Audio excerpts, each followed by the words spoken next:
Hello and welcome to my channel. Finally we're going to do an oil pastel landscape. This is going to be an autumn scene on a mountain.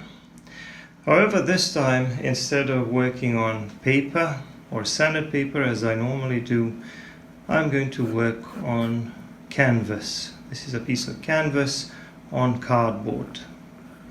So let's see how that's going to work. I'm using the Jieso oil pastels, a Chinese brand, and first I sketched out the line of the horizon so that I would know how much of the canvas is going to be the sky, and now I'm going to cover that with some light phthalo blue. As you can see in the top right corner, I already started experimenting a little bit, but once I decided I liked the color, I decided to put down more of the material, and I'm going to do a little bit of blending just to see if I need more oil pastel, because in order to cover everything thoroughly and in order to be able to blend more easily, sometimes you just need to put down a bit more material, which is not a problem because oil pastels are very easy to blend and they're very easy to apply, and it's easy to cover larger areas with them. So once I have a little bit more material, you can see that it's quite a bit easier for me to overcome the background texture of the canvas. A little bit of that texture will still be there, but a lot less noticeable once you actually cover everything with the appropriate color. So now that I have a nice blue color for the sky, I'm going to start drawing some clouds. I'm using a white oil pastel now, and I'm going to be drawing some shapes of clouds.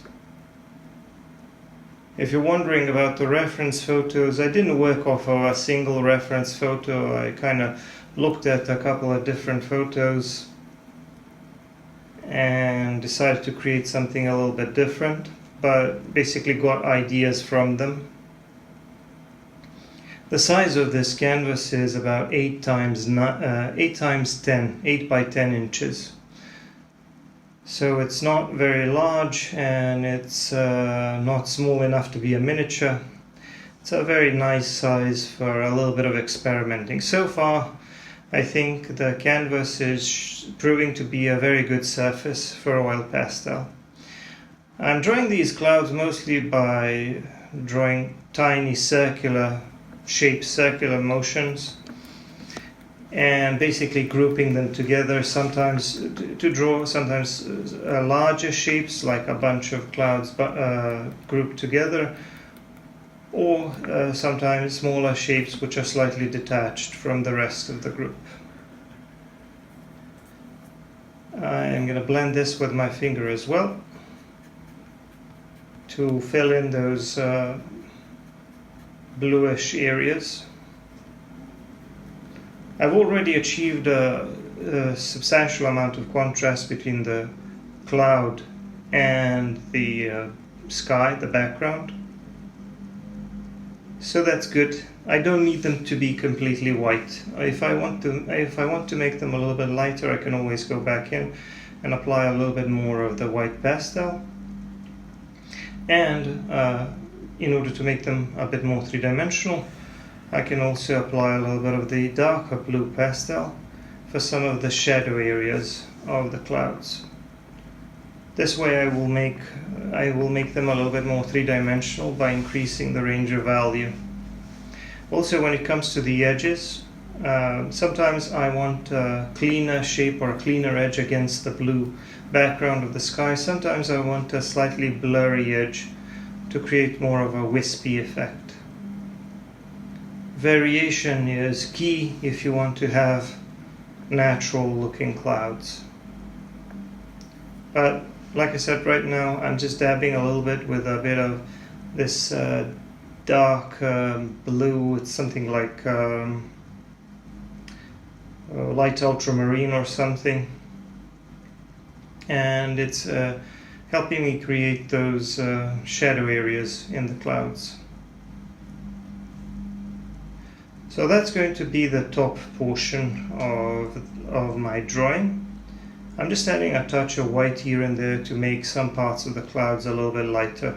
As you can see, I'm able to add lighter details on top of the previous layers, so that means that with oil pastels, if you have a good surface, you can work from dark to light as well as from light to dark.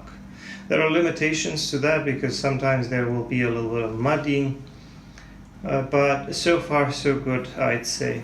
Now I'm going to start working on one of those mountain slopes, the one on the right, and I applied a little bit of brown oil pastel first,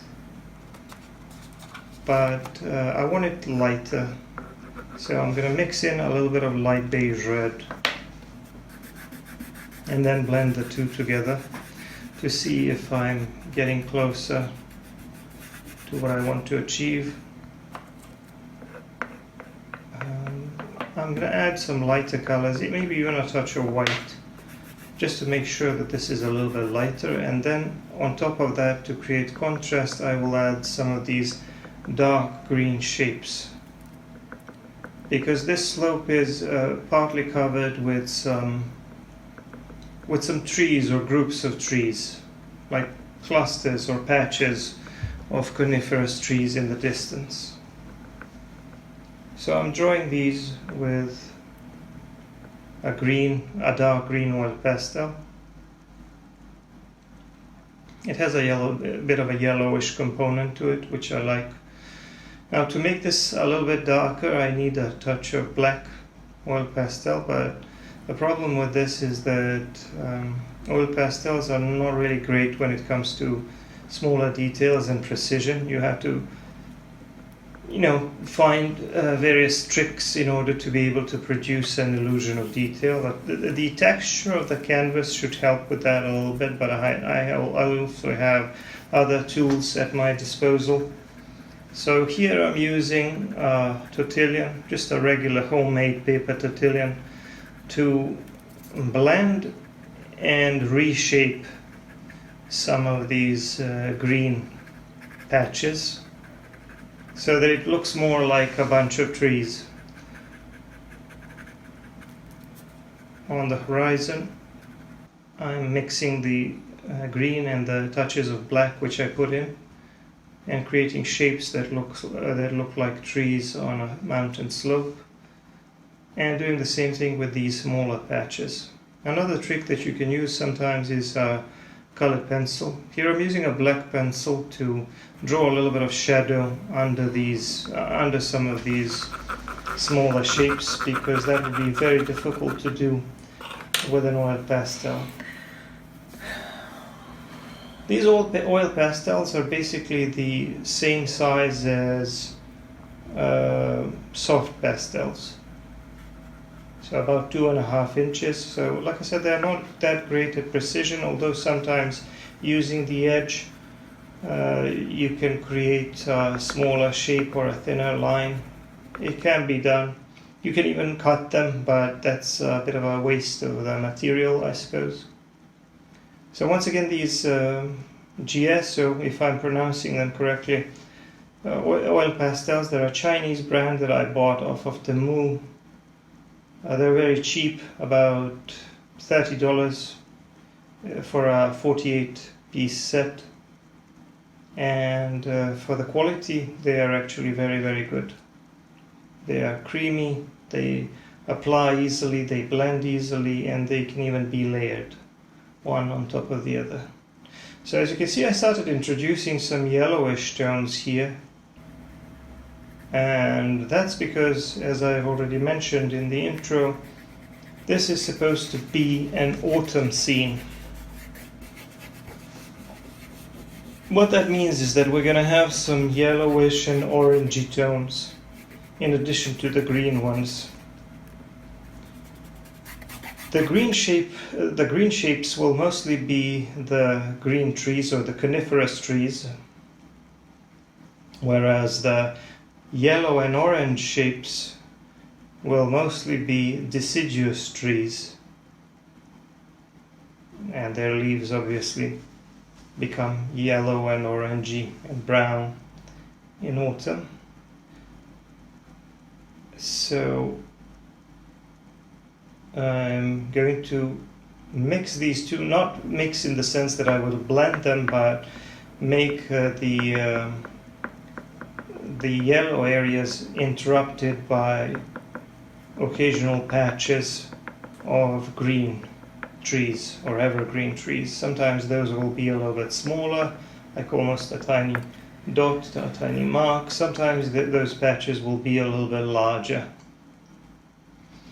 I'm not really going to try to produce a huge amount of detail there, because all of these objects are fairly far in the distance and we can't really make out individual shapes, especially smaller shapes of trees and bushes and things like that. What we see instead is just a combination of yellow, orange and green shapes. I added a touch of black to make some of those green shapes a little bit darker. I used the same trick by applying a little bit of colored pencil for some of the tops of those trees to get a better looking shape, which I wasn't really able to do with oil pastels. And also the yellowish parts seemed a little bit too yellowish, so I'm going to be adding more and more of the orange to them here and there, so that I would get a more natural looking color for the trees. Here and there I'm still adding a few marks with a colored pencil to get some smaller details. And now I added a touch of orange, and then I'm going to cover the rest of this mid-ground area with some yellowish and orange tones as well. There will be a row of deciduous trees with yellow and orange leaves here. I've seen a number of these interesting reference photos where you have a combination of green and orange trees, and I thought that it looks very nice and colorful, so I wanted to produce something similar. The only problem here is I don't really know how well defined some of the trees will be, but I think I'm just going to try to make this a little bit more impressionistic and focus on the larger shapes and the colors rather than smaller shapes and details like I normally do, because this isn't really the medium for it. This is a colorist medium and it lends itself better to drawing pieces which are a little bit more impressionistic rather than realistic or even photorealistic, which I don't think is possible with oil pastels. Anyway, I'm playing around with some other tools and colors, but now I'm just gonna do something a little bit different. I'm gonna slap a tall tree here in the foreground. I'm using that same dark green pastel again, and I'm gonna draw a tall coniferous tree here on the left side in the foreground in front of everything. That's going to partly obscure both the slopes in the background and the trees in the midground.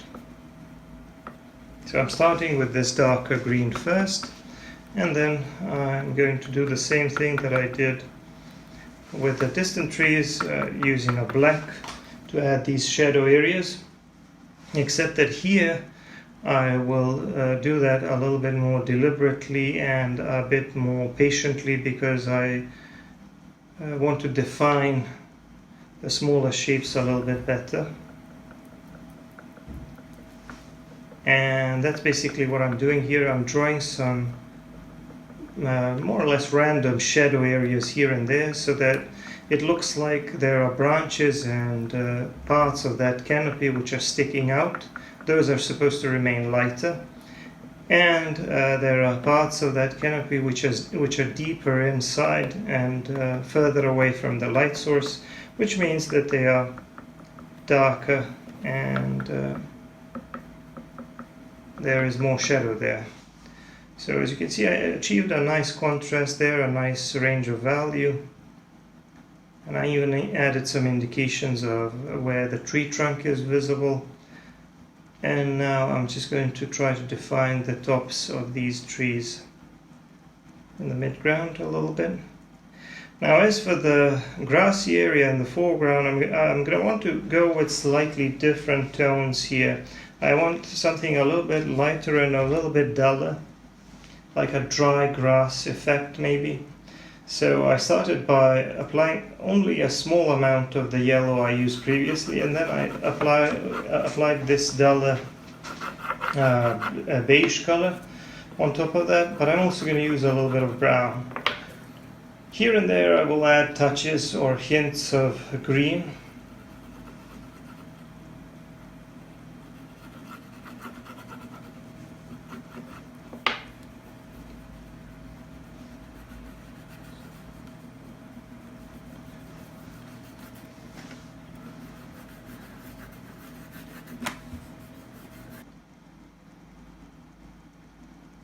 And then a little bit of brown.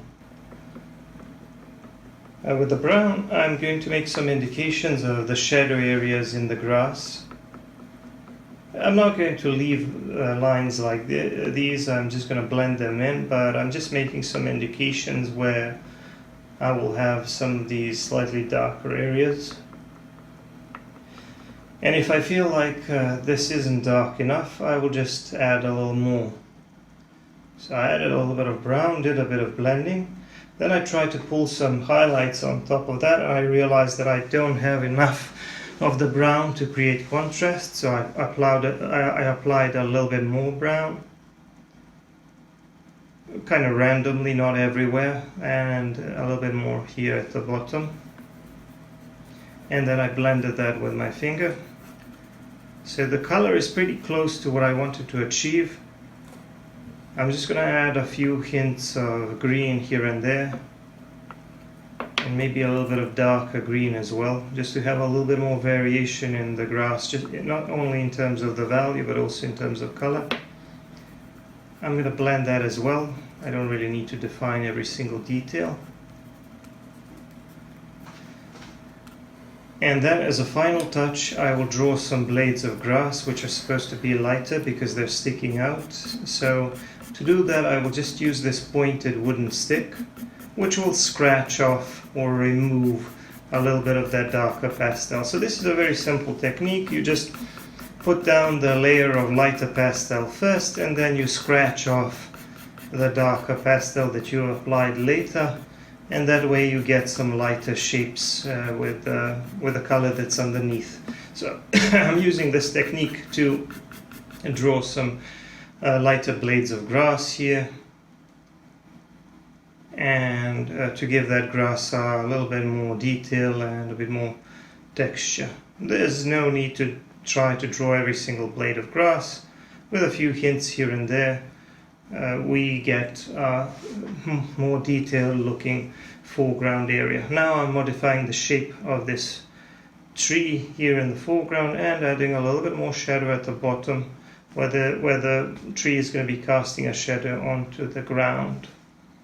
Next to it, I'm also going to be drawing some more trees, but first I'm just sort of trying to flesh out some more details on it.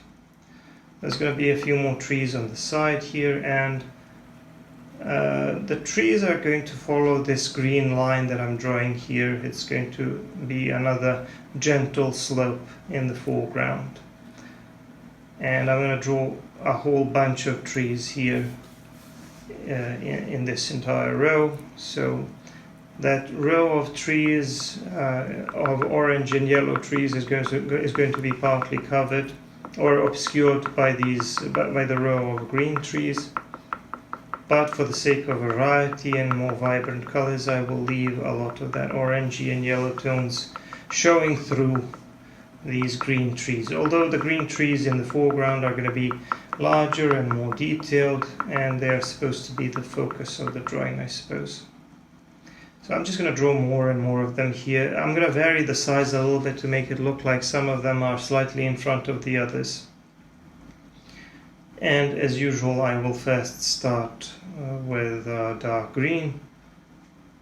to get the shapes. To draw their shapes, it's not very complicated. I just draw something that looks like tall, tapering, conical shapes of coniferous trees, and I try to imitate the structure and the appearance of their branches and their foliage. You can also see that I added a little bit of shadow on the left side, so the light source is coming a little bit more from the right, so that there's going to be a little bit of shadow on the grass to the left, and I am now adding those darker details with a black oil pastel.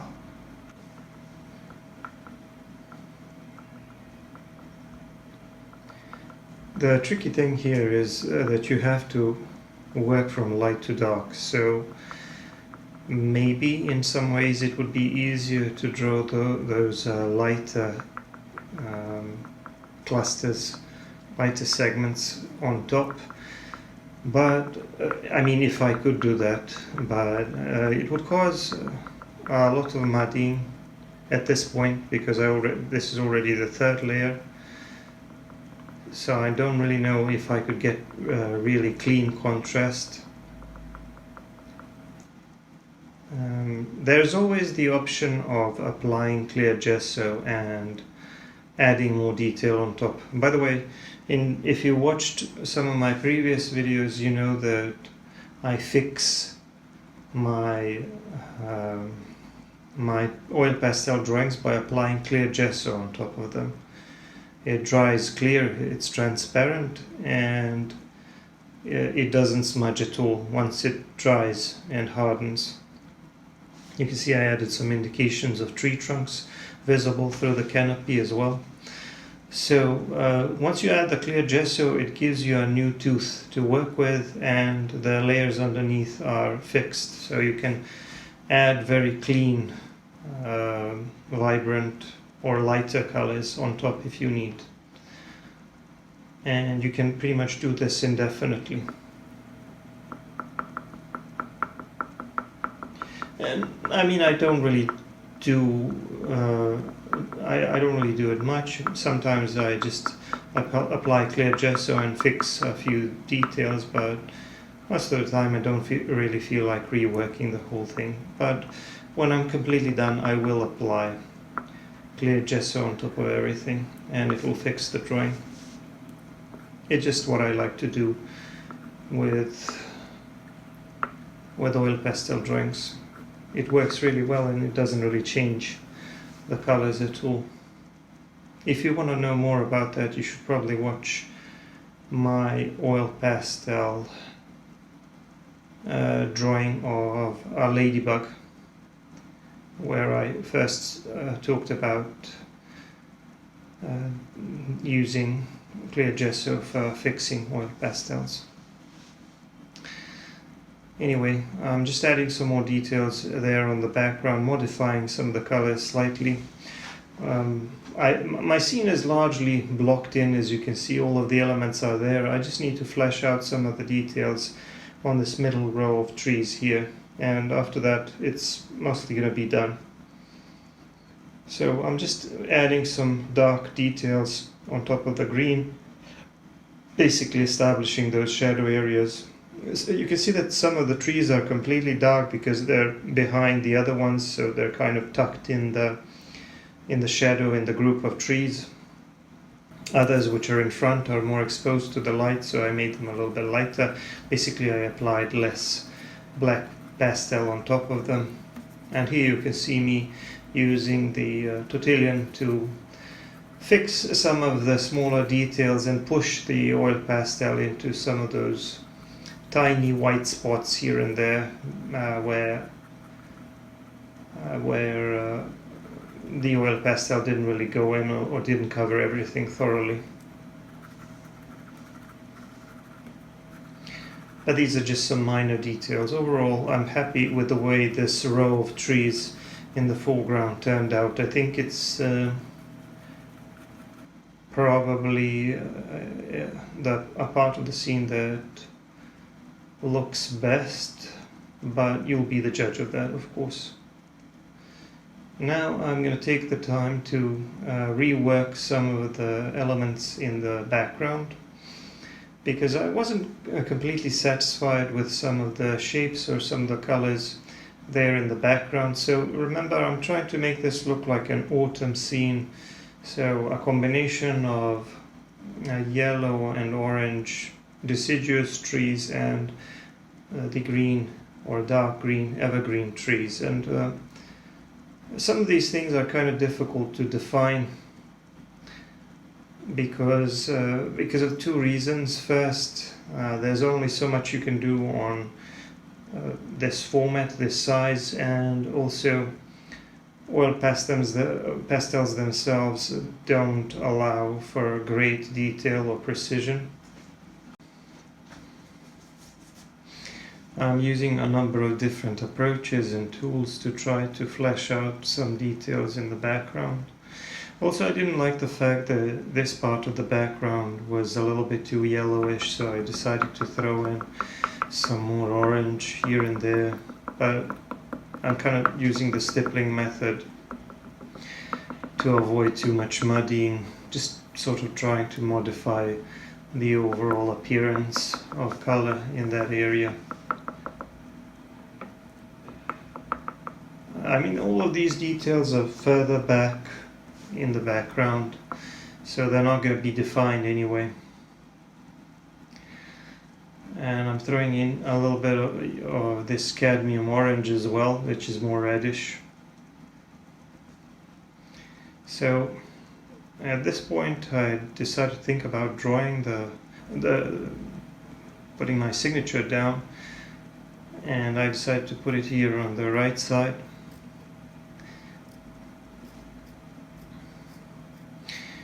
But I'm not quite done. At this point I decided to modify this row of trees in the middle a little bit, because my wife told me that it kind of looks like the forest is in flames. So I thought about what I can do to better define those trees and make them look more like actual trees.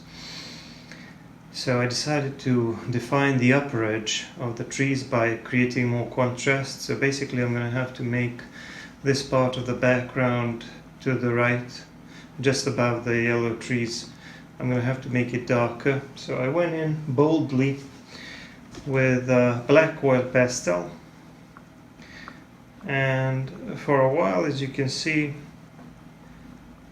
that looked a little bit too dark, but then I started putting the dark green on top of that to blend these two together.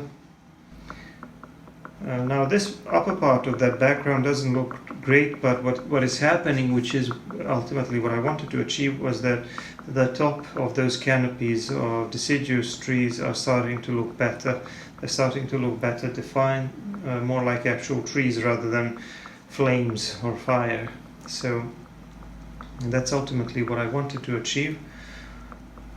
Basically, I wanted it to look like a group of deciduous yellowish trees in among the evergreen trees. So I did some additional blending using layering of green and black and some blending with a tortillon. And I also decided to add a few touches of white for the tree trunks, because these kind of look like birch trees or something. So I'm throwing in a few of those lines to indicate the tree trunks for these trees, and maybe a few branches as well, so that it's not just a line. And also to break up this straight line of trees in the middle, I decided to make some of the trees stand out a little bit above the rest, like this one here. And this is what it looks like. Let me know what you think about it. I hope you like it, and don't forget to check out my other videos. If you want to see longer videos and more content, check out my Patreon. Thanks for watching, and bye bye.